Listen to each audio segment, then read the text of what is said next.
ಗಣೇಶ ಉದ್ಭವ ಆಗಿರುವಂಥದ್ದು. ಮೀನುಗಳ ಜೊತೆಗೆ ಸಾಕಷ್ಟು ಕೋತಿಗಳು ಕೂಡ ಇರುತ್ತೆ. ವಾಸಿಯಾಗುತ್ತೆ, ಚರ್ಮ ರೋಗಗಳೆಲ್ಲ ನಿವಾರಣೆ ಆಗುತ್ತೆ. ಹಲೋ ನಮಸ್ತೆ ವೀಕ್ಷಕರೇ, ನಾನು ನಿಮ್ಮ MC ವಿಜಯ ಕೌಸಲ್ಯ. ಸೊ ನನ್ನ ಈ ಒಂದು ತೀರ್ಥಹಳ್ಳಿ ಜರ್ನಿಯಲ್ಲಿ ನನ್ನ ನೆಕ್ಸ್ಟ್ ಸ್ಪಾಟ್ ಅದುವೇ ಸಿದ್ಧಿವಿನಾಯಕ ದೇವಸ್ಥಾನ ಚಿಬ್ಲುಗುಡ್ಡೆ. ಸೊ ಈ ಒಂದು ದೇವಸ್ಥಾನ ಇದೆ, ಅದು ಮೇಳಿಗೆ ಅಂಚೆ, ತೀರ್ಥಹಳ್ಳಿ ತಾಲೂಕು.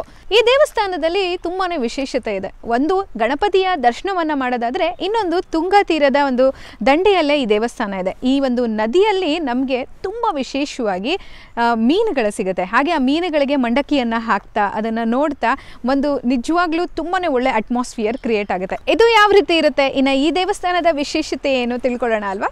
ಬನ್ನಿ ಹಾಗಾದರೆ.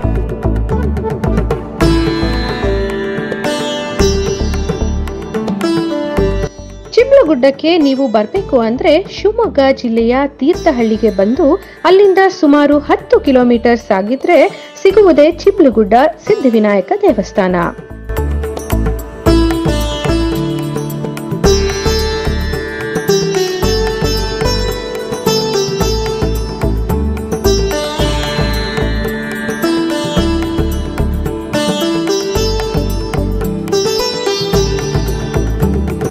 ಹಾಗೆ ಅಲ್ಲಿಗೆ ಬರಬೇಕಾದ್ರೆ ಯಾವುದೇ ಸರ್ಕಾರಿ ಬಸ್ಸಿನ ಸೌಲಭ್ಯಗಳು ಇರೋದಿಲ್ಲ.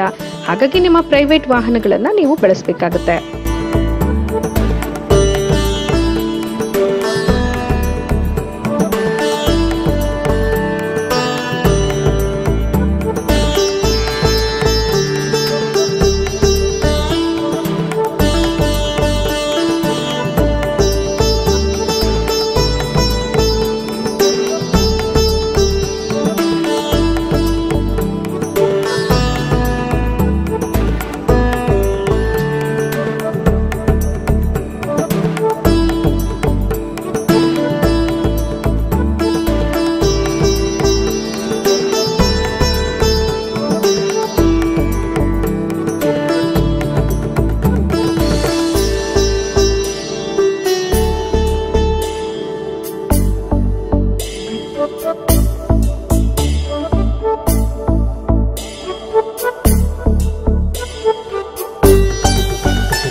ಚಿಬ್ಲುಗುಡ್ಡೆ ಗಣಪತಿ ದೇವಸ್ಥಾನದ ವಿಶೇಷತೆಯ ನಮಗೆ ಇಲ್ಲಿ ಸ್ಥಳೀಯರು ತಿಳಿಸ್ಕೊಡ್ತಾ ಇದ್ದಾರೆ. ಬನ್ನಿ ಅವ್ರನ್ನ ಮಾತಾಡ್ಸೋಣ. ಮೇಡಮ್ ನಮಸ್ತೆ. ನಮಸ್ತೆ. ನಿಮ್ಮ ಹೆಸರು? ರಜನಿ ಅಂತ ಹೇಳಿ. ಓಕೆ, ಹೇಳಿ ಮೇಡಮ್, ಈ ಒಂದು ಗಣೇಶ ದೇವಸ್ಥಾನದ ವಿಶೇಷತೆ ಏನು? ಇಲ್ಲಿ ಗಣೇಶ ಉದ್ಭವ ಆಗಿರುವಂಥದ್ದು. ಹಿಂದೆ ಋಷಿಮುನಿಗಳು ತಪಸ್ಸು ಮಾಡಿರುವಂಥ ಜಾಗ. ತಪಸ್ಸು ಮಾಡಿ ಆದ ನಂತರ ಇಲ್ಲಿ ಗಣಪತಿ ಉದ್ಭವ ಆಗಿದೆ ಅಂತ ಗೊತ್ತಾಗಿದ್ದು. ಗಣಪತಿ ಉದ್ಭವ ಆದಾಗ್ಲಿಂದನೂ ಹೊಳೆನಲ್ಲಿ ಮೀನುಗಳಿದ್ದಾವೆ ಅಂತ ಪ್ರತೀತಿ ಬಂದಿದೆ. ಇಲ್ಲಿ ಈ ದೇವಸ್ಥಾನಕ್ಕೆ 500ರಿಂದ 600 ವರ್ಷಗಳ ಇತಿಹಾಸ ಇದೆ. ನಂತರ ಇಲ್ಲೇನೆಂದರೆ ಚಿಬ್ಬು, ಚಿಮ್ಮುಕ್ಲು ಈ ಥರ ಚರ್ಮ ರೋಗಗಳೆಲ್ಲ ನಿವಾರಣೆ ಆಗುವಂಥ ಸ್ಥಳ. ಇಲ್ಲಿ ತುಂಬ ಜನ ಭಕ್ತಾದಿಗಳು ಬರ್ತಾರೆ. ಇಲ್ಲಿ ಬಂದವರೆಲ್ಲ ಹರಕೆ ಹೊತ್ತು ಬರ್ತಾರೆ. ಚಿಮ್ಮುಕ್ಲೆಲ್ಲ ಆದರೆ ಅಲ್ಲಿಗೆ ಅಕ್ಕಿ ಅಥವಾ ಮಂಡಕ್ಕಿನ ಮೀನಿಗೆ ಹಾಕಿ ದೇವಸ್ಥಾನಕ್ಕೆ ದೇವರಿಗೆ ಜೋಡಣಕಾಯಿಯನ್ನು ಮಾಡಿದ್ರೆ ಇಲ್ಲಿ ವಾಸಿಯಾಗುತ್ತೆ. ಅವೆಲ್ಲ ವಾಸಿಯಾಗುತ್ತೆ, ಚರ್ಮ ರೋಗಗಳೆಲ್ಲ ನಿವಾರಣೆ ಆಗುತ್ತೆ. ಹಾಗಾಗಿದ್ದರಿಂದ ತುಂಬ ಜನ ಭಕ್ತಾದಿಗಳು ಹೊರಗಡೆಯಿಂದ ಎಲ್ಲ ಬಂದುಬಿಟ್ಟು ಹರಕೆಯನ್ನು ಹೊತ್ತು ಹರಕೆ ಸೇವೆಯನ್ನು ಸಲ್ಲಿಸಿ ಹೋಗ್ತಾರೆ. ಯಾವ ದಿನಗಳಲ್ಲಿ ವಿಶೇಷವಾದಂಥ ಪೂಜೆಗಳಾಗುತ್ತೆ ಗಣೇಶನಿಗೆ? ಇಲ್ಲಿ ಸಂಕಷ್ಟಹಾರ ಚತುರ್ಥಿ ಅನ್ನುವಂಥದ್ದು ಒಂದು ವಿಶೇಷವಾಗಿ ಮಾಡುತ್ತೆ. ಆ ದಿನ ಭಕ್ತಾದಿಗಳು ಸ್ಥಳೀಯರೆಲ್ಲ ಸೇರ್ತಾರೆ. ಹೊರಗಡೆಯವರು ತುಂಬ ಅಪರೂಪನೇ. ಸ್ಥಳೀಯರೆಲ್ಲ ಬಂದು ಅವರು ಇಲ್ಲಿ ಸಾಮೂಹಿಕ ಗಣಹೋಮ ಅಂತ ಮಾಡ್ತಾರೆ. ಅದು ಮಾಡ್ತಾರೆ. ಮತ್ತು ದೇವರಿಗೆ ಉಪನಿಷತ್ ಅಭಿಷೇಕ ಏನು ಸೇವೆ ಕೊಡಬೇಕೋ ಎಲ್ಲ ಕೊಡ್ತಾರೆ. ಅಂದರೆ ಪಂಚಾಮೃತ ಇರುತ್ತೆ, ಪಂಚಕಜ್ಜಾಯ ನೈವೇದ್ಯ ಇರುತ್ತೆ. ಆ ಥರ ಎಲ್ಲ ಸೇವೆಗಳನ್ನು ಕೊಟ್ಬಿಟ್ಟು ಹರಕೆಯನ್ನು ಸಲ್ಲಿಸಿ ಹೋಗ್ತಾರೆ. ಆಮೇಲೆ ಇಲ್ಲಿ ಸಿದ್ಧಿವಿನಾಯಕ ಅಂತ ಹೇಳಿ ಹೆಸರು ವಾಸಿಯಾಗಿಬಿಟ್ಟಿದೆ. ಏನೇ ಕೆಲಸಗಳ ಅಂದ್ಕೊಂಡಲ್ಲಿ ಯಶಸ್ಸಾಗಿಲ್ಲ ಅಂದರೆ ಈ ಗಣಪತಿನ ನೆಂದರೆ ಇಲ್ಲಿ ಸಿದ್ಧಿ ಆಗುತ್ತೆ, ಕಾರ್ಯಗಳೆಲ್ಲ ಸಿದ್ಧಿ ಆಗುತ್ತೆ. ಹಾಗಾಗಿ ಇದರಿಂದ ಸಿದ್ಧಿವಿನಾಯಕ ಅಂತ ಹೇಳಿ ಕರೀತಾರೆ. ಸೊ ಬಹುಪಾಲು ಚರ್ಮಕ್ಕೆ ಸಂಬಂಧಪಟ್ಟಂಥ ಬಾಧೆಗಳೇನಿರುತ್ತೆ ಅಲ್ಲಿಗೆ ಇಲ್ಲಿ ವಿಶೇಷವಾದಂಥ ಅರ್ಕಿಯನ್ನು ಕಟ್ಟಲಾಗುತ್ತೆ ಅಲ್ವಾ? ಹೌದು. ಸೊ ಕೇಳಿದ್ರಲ್ಲ, ಯಾಕೆ ಈ ಒಂದು ಹೆಸರು ಬಂದಿದೆ ಚಿಬ್ಲುಗುಡ್ಡೆ ಗಣಪತಿ ದೇವಸ್ಥಾನದಲ್ಲಿ ಅನ್ನುವಂಥ ಮಾಹಿತಿಯನ್ನು ನಮಗೆ ಕೊಟ್ಟರು.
ಚಿಬ್ಲುಗುಡ್ಡೆ ಸಿದ್ಧಿವಿನಾಯಕನ ದರ್ಶನವನ್ನು ಮಾಡಿದ್ವಿ. ಉದ್ಭವ ಮೂರ್ತಿಯ ದರ್ಶನವಾದ ನಂತರ ಇಲ್ಲಿ ನಮಗೆ ತಿಳಿದ ಹಾಗೆ ಇಲ್ಲಿರುವಂಥ ಮೀನುಗಳಿಗೆ ನಾವು ದೇವರಲ್ಲಿ ಬೇಡ್ಕೊಂಡು ಯಾವುದೇ ಒಂದು ಚರ್ಮ ಬಾಧೆ ಇದ್ದರೆ ಅದಕ್ಕೆ ಮಂಡಕ್ಕಿಯನ್ನು ಹಾಕುವಂಥ ಪ್ರತೀತಿ.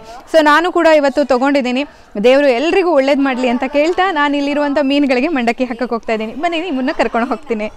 ಹಾಗೆ ಇಲ್ಲಿ ಬೋರ್ಡ್ಗಳನ್ನು ಹಾಕಿದ್ದಾರೆ, ಪ್ಲಾಸ್ಟಿಕ್ ಬಿಸಾಡಬಾರ್ದು, ಗಲೀಜ್ ಮಾಡಬಾರ್ದು, ಇನ್ನದ್ರ ಜೊತೆಗೆ ಕಸ ಕಡ್ಡಿ, ಕಾಗದ, ಧೂಮಪಾನ, ಉಗುಳುವುದು ಇವೆಲ್ಲವನ್ನು ಕಡ್ಡಾಯವಾಗಿ ನಿಷೇಧ ಮಾಡಲಾಗುತ್ತೆ ಅಂತ. ಯಾಕೆಂದರೆ ಇದು ನೇಚರ್ ಜೊತೆ ಇರುವಂಥ ಒಂದು ಜಾಗ. ಹಾಗೆ ನಾನು ನಿಮಗೆ ಹೇಳಿದೆ, ಇಲ್ಲಿ ನದಿಯನ್ನು ನೋಡಲಿಕ್ಕೆ ತುಂಬಾ ಖುಷಿಯಾಗುತ್ತೆ. ಹಾಗೆ ಮೀನುಗಳು, ವಾವ್, ಅದು ನಮ್ಗೆ ಇಲ್ಲಿಂದನೇ ಅದು ಎದ್ದು ಬರ್ತಾ ಇರೋದು ಕಾಣಿಸ್ತಾ ಇದೆ ಮೀನುಗಳು. ಇದರ ಜೊತೆಗೆ ನದಿಯಲ್ಲಿ ಮೀನು ಹಿಡಿಯುವುದನ್ನು, ಹಾಗೆ ಸ್ನಾನ, ಈಜು ಇವೆಲ್ಲವನ್ನು ಕಡ್ಡಾಯವಾಗಿ ನಿಷೇಧ ಮಾಡಲಾಗುತ್ತೆ. ಇದರ ಜೊತೆಗೆ ಯಾವುದೇ ಒಂದು ಬೇಡದೇ ಇರೋ ವಸ್ತುಗಳನ್ನು ನೀರಿಗೆ ಹಾಕಬಾರ್ದು. ಇನ್ನು ಇಲ್ಲಿ ಮೀನುಗಳ ಜೊತೆಗೆ ಸಾಕಷ್ಟು ಕೋತಿಗಳು ಕೂಡ ಇರುತ್ತೆ. ಅವಕ್ಕೆ ಆಹಾರವನ್ನು ಕೊಡುವಂಥದ್ದು, ತುಂಬಾ ಅದನ್ನು ಎಂಟರ್ಟೈನ್ ಮಾಡೋದು, ಅದನ್ನು ಕೂಡ ಮಾಡಬಾರ್ದು ಅಂತ ಹೇಳ್ತಾರೆ. ಸೊ ಇವೆಲ್ಲವನ್ನು ಮನಸ್ಸಿನಲ್ಲಿ ಇಟ್ಕೊಂಡು ನೀವು ಈ ದೇವರ ದರ್ಶನದ ಜೊತೆಗೆ ನೆಕ್ಸ್ಟ್ ಫಾಲೋ ಮಾಡಬೇಕಾಗಿರುವಂಥದ್ದು ನಾನು ಹೋಗ್ತಾ ಇರುವಂಥದ್ದು. ಸೊ ನೀವು ನೋಡ್ತಾ ಇದ್ದೀರಾ, ಮೀನುಗಳು ಆಲ್ಮೋಸ್ಟ್ ಪಾಪಪ್ ಆಗ್ತಾ ಇದೆ ಹಿಂಗೆ ಮೇಲ್ಗಡೆ. ಎಷ್ಟು ಮೀನಿದೆ ಅಂದರೆ ವಾವ್ ಅಂತ ಅನಿಸುತ್ತೆ. ಆ್ಯಂಡ್ ಡೆಫಿನೆಟ್ಲಿ ನಾನು ಫಸ್ಟ್ ಟೈಮ್ ಬಂದಾಗ ಇಷ್ಟು ಮೀನುಗಳಿದೆಯಲ್ಲ ಈ ಜಾಗದಲ್ಲಿ ಅಂತ ಅನಿಸ್ತು. It's really amazing. And definitely ಈ ಜಾಗ ಕೂಡ ತುಂಬ ಇಷ್ಟ ಆಗುತ್ತೆ ಎಲ್ರಿಗೂ. ಸೊ ಪರಿಸರ ಹಾಗೆ ಅದರ ಜೊತೆ ಆ ನದಿ ದಂಡೆ ಇಲ್ಲಿ ಕೂತ್ಕೊಂಡು ಸ್ವಲ್ಪ ಸಮಯ ಆರಾಮಾಗಿ ನೀವು ಕಳಿಬೋದು. And this is really a wonderful place. ಹಾಗೆ ಮನಸ್ಸಿನಲ್ಲಿ ಏನಾದ್ರು ಕೇಳಿಕೊಂಡು ಹಾಗೆ ಇರುವಂಥ ಚರ್ಮಬಾಧೆಗಳಿದ್ದರೆ ಅದಕ್ಕೆ ಏನಾದರೂ ನಾವು ದೇವ್ರಲ್ಲಿ ಕೇಳ್ಕೊಂಡಿದ್ರೆ ಈ ಥರ ಒಂದು ಮೀನುಗಳಿಗೆ ಅದನ್ನು ಹಾಕಿ ಹೋಗ್ಲಿ ಅಂತ ಹೇಳುವಂಥದ್ದು. ಸೊ ಈಗ ಮಂಡಕ್ಕಿನ ಹಾಕೋಣ. ನೀವು ನೋಡ್ಬೋದು ಮೀನುಗಳು ಯಾವ ರೀತಿ ಬರ್ತವೆ, ಪಾಪಪ್ ಆಗ್ತವೆ ಅಂತ.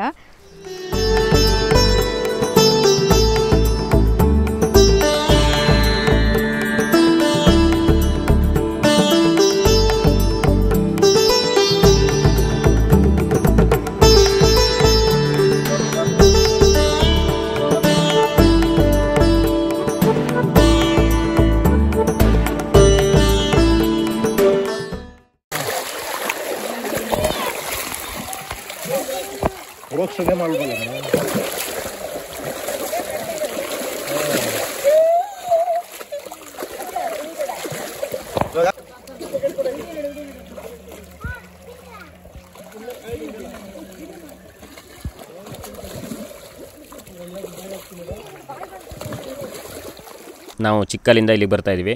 ಇಲ್ಲಿ ಮೀನಿಗೆ ಅಕ್ಕಿ ಹಾಕೋದ್ರಿಂದ ವೈಟ್ ಚಿಬ್ಬು, ಚಿಮುಕ್ಲು, ಚರ್ಮ ರೋಗಗಳೆಲ್ಲ ಹೋಗ್ತವೆ.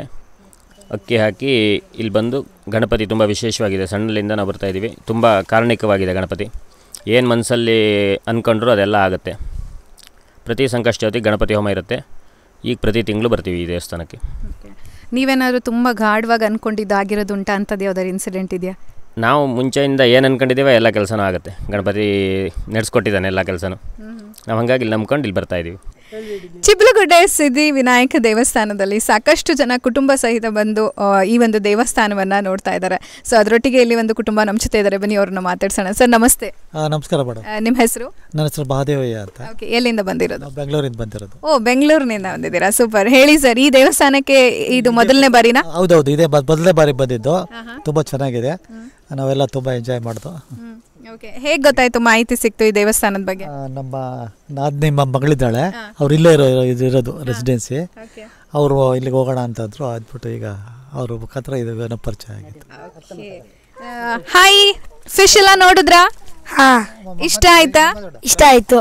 ಓಕೆ, ನಿಮ್ಮ ಹೆಸರೇನು? ಆರ್ಯ. ಆರ್ಯ, ಓಕೆ. ಸೊ ದೇವಸ್ಥಾನ ಇಷ್ಟ ಆಗ್ತಾ ಇದೆಯಾ, ಇಲ್ಲ ಇಲ್ಲಿ ಬಂದು ಫಿಶ್ನೆಲ್ಲ ನೋಡ್ತಿರೋದು ಖುಷಿ ಆಗ್ತಾ ಇದೆಯಾ? Fish obviously. ಅಮ್ಮ, ನೀವು ದರ್ಶನ ಮಾಡಿದ್ರಾ? ಇನ್ನು ದೇವಸ್ಥಾನ ದರ್ಶನ ಮಾಡಿಲ್ಲ, ಮೊದಲೇ ಇಲ್ಲಿಗೆ ಬಂದ್ವಿ, ಕತ್ಲೆ ಆದ್ರೆ ಕಾಣಿಸಲ್ಲ ಅಂತ. ಓಕೆ, ಸೊ ಖುಷಿ ಆಯ್ತಾ? ದೇವಸ್ಥಾನದ ಜೊತೆಗೆ ಈ ಒಂದು ಮೀನುಗಳನ್ನ ಕೂಡ ಇಲ್ಲಿ ನೋಡ್ಲಬಹುದು. ಚೆನ್ನಾಗಿದೆ. ಹಾಯ್, ನಿಮ್ಮ ಹೆಸರೇನು? ಅರ್ಥ. ಅರ್ಥ, ಓಕೆ. ಅರ್ಥ, ನಿಮ್ಗೆ ಇಲ್ಲಿ ಏನ್ ಖುಷಿ ಆಗಿದೆ? ಫಿಶ್. ಅದಕ್ಕೆ ಫುಡ್ ಎಲ್ಲ ಹಾಕಕ್ಕೆ ಇಷ್ಟ. ಫುಡ್ ಎಲ್ಲ ಹಾಕಿದ್ರಾ ನೀವು ಇವತ್ತು? ಹಾ. ಓಕೆ, ದೇವಸ್ಥಾನಕ್ಕೆ ಇನ್ನೂ ಹೋಗಿಲ್ವಾ? ಇಲ್ಲ. ಓಕೆ, ಫಸ್ಟ್ ಫಿಶ್ನ ನೋಡ್ಕೊಂಡ್ಬಿಟ್ಟಿದ್ದೀರಾ? ಹಾ. Okay, nice, thank you so much. So ಇಲ್ಲಿ ಮುಖ್ಯ ಆಕರ್ಷಣೆ ಏನು? ದೇವಸ್ಥಾನವನ್ನು ಒಂದು ಭಾಗದಲ್ಲಿ ನೋಡೋದಾದ್ರೆ ಮತ್ತೊಂದು ಭಾಗದಲ್ಲಿ ಮೀನುಗಳಿಗೆ ಮಂಡಕಿಯನ್ನು ಹಾಕ್ತಾ ಇದರ ಒಂದು ಖುಷಿಯನ್ನು ಅನುಭವಿಸ್ತಾರೆ ಬರುವಂಥ ಭಕ್ತಾದಿಗಳು.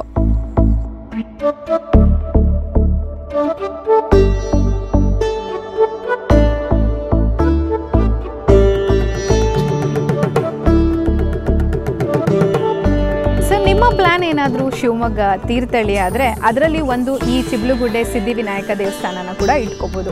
ಯಾಕೆಂದರೆ ನಾನು ಮೊದಲಿಂದ ಹೇಳ್ತಾ ಇದ್ದೀನಿ, ಈ ಒಂದು ತೀರ್ಥಹಳ್ಳಿ ಏನಿದೆ ಇದು ಇಲ್ಲಿಗೆ ಬರ್ತಾ ಇದ್ರೇ ನೀವು ಆ ಪರಿಸರವನ್ನು ಎಂಜಾಯ್ ಮಾಡ್ಬೋದು. ಇದು ಕೂಡ ಅಷ್ಟೇ, ಪರಿಸರದ ಮಧ್ಯೆ ಇರುವಂಥ ದೇವಸ್ಥಾನ. ಇದರ ಜೊತೆಗೆ ನಮಗೆ ಇಲ್ಲಿ ಪ್ರಾಣಿ ಪಕ್ಷಿಗಳನ್ನು ನೋಡಲಿಕ್ಕೂ ಕೂಡ ಅವಕಾಶ ಸಿಗುತ್ತೆ, ಮೀನುಗಳನ್ನು ನೋಡ್ಬೋದು. ಹಾಗೆ ಈ ಒಂದು ನದಿಯ ಹತ್ರ ನಾವು ಸಾಕಷ್ಟು ಕೋತಿಗಳನ್ನು ನೋಡ್ಬೋದು. ಇವೆಲ್ಲವನ್ನು ನೋಡ್ತಾ ದೇವಸ್ಥಾನದ ದರ್ಶನವನ್ನು ಮಾಡ್ತಾ ನಿಜಕ್ಕೂ ಒಂದು ಅದ್ಭುತವಾದಂಥ ಫೀಲ್ ಕೊಡುತ್ತೆ. ಹಾಗೆ ನಾವಿಲ್ಲಿ ಕೇಳ್ಪಟ್ಟ ಹಾಗೆ ನಮ್ಮ ರಾಷ್ಟ್ರಕವಿ ಕುವೆಂಪುರವರು ಕೂಡ ಏಕಾಂತವನ್ನು ಬಯಸಿ ಈ ದೇವಸ್ಥಾನಕ್ಕೆ ಬಂದು ಹಲವಾರು ಕವಿತೆ ಕಾದಂಬರಿಗಳನ್ನು ಬರಿತಾ ಇದ್ರಂತೆ. ಅಷ್ಟು ಅದ್ಭುತವಾದಂಥ ಜಾಗ ಈ ಒಂದು ಸಿದ್ಧಿವಿನಾಯಕನ ದೇವಸ್ಥಾನ ಅಂತ ಹೇಳ್ಬೋದು. ಇನ್ನು ನಮ್ಮ ಇವತ್ತಿನ ಕಾರ್ಯಕ್ರಮದಲ್ಲಿ ನಿಮಗೆ ಒಂದಷ್ಟು ಮಾಹಿತಿನ ಕೊಡಲಿಕ್ಕೆ ಪ್ರಯತ್ನ ಪಟ್ಟಿದ್ದೀವಿ. ನೀವು ಏನಾದರೂ ತೀರ್ಥಹಳ್ಳಿ ಭಾಗದಕ್ಕೆ ಬಂದಾಗ ನಿಮ್ಮ ಒಂದು ಟ್ರಿಪ್ಪನ್ನು ಪ್ಲಾನ್ ಮಾಡಿದರೆ ಅದ್ರ ಮಧ್ಯೆ ದೇವಸ್ಥಾನಕ್ಕೆ ಬನ್ನಿ ಅಂತ ಹೇಳ್ತಾ ನಮ್ಮ ಇವತ್ತಿನ ಕಾರ್ಯಕ್ರಮ ಇಷ್ಟ ಆಗಿದ್ರೆ ಮಿಸ್ ಮಾಡದೆ ಸಬ್ಸ್ಕ್ರೈಬ್ ಮಾಡಿ. MC Vijay Kausalya, and this is MC Vijay Kausalya signing off. Bye.